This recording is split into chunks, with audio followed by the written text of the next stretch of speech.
ప్రారంభించారు.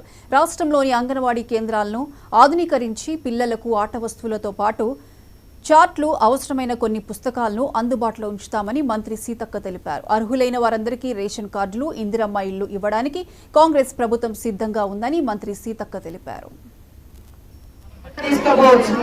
దానికోసం అంగన్వాడీ సెంటర్లను ఆధునీకరిస్తున్నాం. అదే విధంగా యూనిఫామ్స్ ఇస్తున్నాం, ఆట వస్తువులు ఇస్తున్నాం. కొత్త కొత్త పద్ధతులలో వాళ్ళను చిన్నతనం నుంచే గొప్ప వాళ్ళుగా తయారు చేయడానికి ఈ యొక్క కార్యక్రమాన్ని వాళ్ళ అమ్మ మాట అంగన్వాడీ బాట కార్యక్రమాన్ని రాష్ట్ర వ్యాప్తంగా 15వ తారీఖు ఈ రోజు నుంచి ప్రారంభించడం. నేను మరి మన సొంత నియోజకవర్గంలో మహమ్మద్పల్లెలో ఈ పిల్లలతో పాల్గొనడం నాకు కూడా చాలా సంతోషం. వర్గానికి 3000 ఇళ్లు తప్పకుండా వస్తాయి. ఈ సందర్భంగా తెలియజేస్తా ఉన్నాం. అందరూ కూడా సహకరించి నా గెలుపులో మీరందరూ భాగస్వాములైనందుకు మీ ఊరందరికీ కూడా పేరు పేరున ధన్యవాదాలు.